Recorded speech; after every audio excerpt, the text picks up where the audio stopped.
Dnes si povieme niečo o kyselinách, aby keď prídete do obchodu a vidíte tam nejaké séra alebo krémy a vidíte tam nápis AHA, BHA, PHA, aby ste vedeli, čo to je a aby ste vedeli, či je to pre vás alebo nie.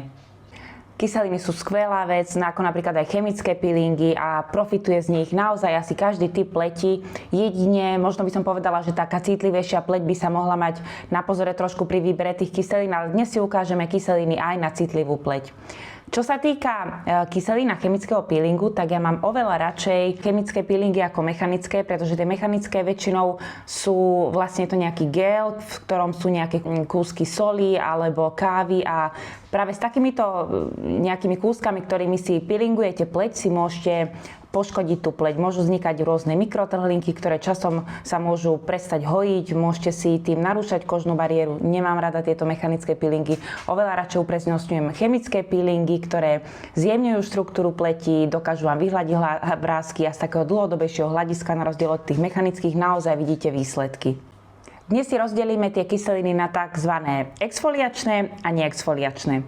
Do tej skupiny exfoliačných si zaradíme AHA kyseliny, BHA kyseliny a PHA kyseliny. AHA kyseliny alebo aj alfa-hydroxid kyseliny sú kyseliny, ktoré sú rozpustné vo vode a pôsobia na povrchu pleti. To znamená, že tú pleť zjemňuje textúru, pomáhajú s jemnými linkami, s jemnými vrástkami a s pigmentáciami.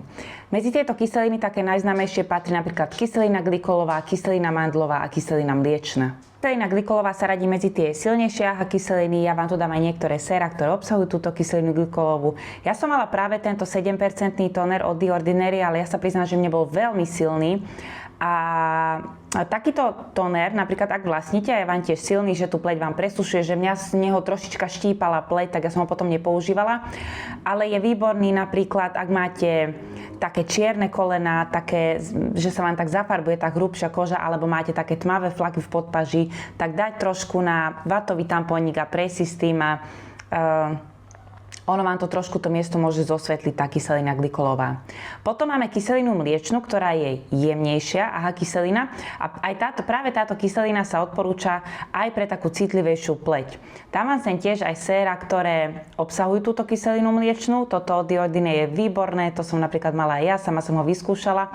A potom máme ešte kyselinu mandlovú, ktorá sa tiež odporúča pre citlivú pleť, pretože je jemná, je taká hydratačná a exfoliuje naozaj veľmi jemnúčko. Takže tie výsledky sú trošička pomalšie, ale sú tam. Tu vám dávam aj príklady na séra práve s kyselinou mandlovou. Potom poznáme tzv. BHA kyseliny, čo sú teda beta-hydroxid kyseliny. Tieto kyseliny sú rozpustné v tukoch. To znamená, že nepôsobia iba na povrchu pleti, ale pôsobia v hĺbších vrstvách, kde čistia pory a pomáhajú s liečbou akné práve kvôli tomu, že sú rozpustné v tukoch.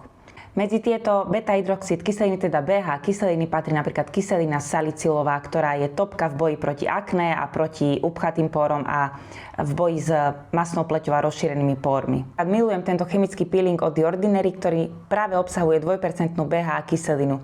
Je to taká maska, ktorú si dáte na 10 minútiek 1-2 krát za týždeň na pleť, hneď po umytí a po 10 minútach si to zmiete. Tá BHA kyselina salicylová v tejto maske vám nádherne prečistí pleť, prečistí póry a pomáha s liečbou akné a primasnej pleti. Ono vlastne aj tie kyseliny, ako čistia ten povrch tej pokožky, tak tým opticky zúžujú póry, lebo vlastne okolie tých pórov sa prečistí a tie póry ostanú vizuálne také stiahnutejšie. Vynikajúca je ešte aj táto maska s kyselinou salicylovou, takisto od The Ordinary. Super na také prečistenie pórov, ak máte nejaké zapálené akné alebo ak máte masnú pleť, aj na toto je veľmi dobrá tá maska. Ja ju kúpujem opakovane už niekoľkokrát a tak 1-2 krát do týždňa. Keď mám taký pocit, že tá pleť to potrebuje, tak na takých 10 minútiek si ju dám, zmiem a tam sú naozaj tiež viditeľné výsledky v prečisťovaní tých pórov. Potom poznáme ešte tzv. PHA kyseliny, to sú polyhydroxid kyseliny. Sú to veľmi jemnučké kyseliny, často sa dávajú do rôznych čistiacich pien, čistiacich gelov, ktoré používame na dennej báze, aby tú pleť nejak zbytočne nepresušovali častým používaním, pretože tie AHA, BHA kyseliny sa neodporúčajú na každodenné používanie. Tú pleť by mohli viac presušiť a dokonca zhoršiť jej stav. Naozaj tá kyselina salicylová, to je na použitie 1-2 krát do týždňa. Tie AHA kyseliny už sa môžu častejšie, hlavne tá mliečna alebo tá mandľová, ale tie PHA kyseliny sú tak jemnučké, že tie naozaj môžu byť používané na pleti na každodennej báze. Z týchto je to napríklad kyselina glukónová alebo laktobionová. A potom poznáme ešte iné kyseliny, ktoré nie sú exfoliačné, ale majú nejaké látky, ktoré tej pleti pomáhajú, a to je napríklad kyselina hyaluronová, ktorá dokáže na seba naviazať vodu a tým tú pleť hydratuje. Potom je to napríklad kyselina azelaová, ktorá je super v boji proti rosaceji, kyselina kojová, ktorá je teraz veľmi známa v korejskej kozmetike, ktorá pomáha v boji s pigmentáciami, kyselina ferulová, ktorá je super antioxidant, a kyselina askorbová, ktorú všetci poznáme, je to vitamín C, ktorý pomáha s pigmentáciami, zosvetľuje, rozžiaruje pleť, pomáha s jemnými linkami, nabudzuje tvorbu kolagénu a spolu s SPF-kom tvorí super ochranu pred UV žiarením. Takže aby ste vedeli rozoznávať, keď chytíte do ruky nejaký produkt, ako napríklad tento krém od Some by Me, tu vidíte AHA, BH kyselina, aby ste vedeli, ktorá je pre vás. Takže AHA kyseliny sú rozpustné vo vode, sú to alfa-hydroxid kyseliny a pôsobia na povrchu pleti, takže pomáhajú s pigmentáciami a s jemnými linkami. BH kyseliny, beta-hydroxid kyseliny sú rozpustné v tukoch, takže prenikajú trošička hlbšie a čistia pory. Zanesené čistia akné a pomáhajú s rozšírenými pórmi a s masnou pleťou. A potom máme PHA kyseliny, čo sú polyhydroxid kyseliny, ktoré sú úplne jemnúčké, vhodné na každodenné použitie a jemnúčko exfoliujú vrchnú vrstvu pleti.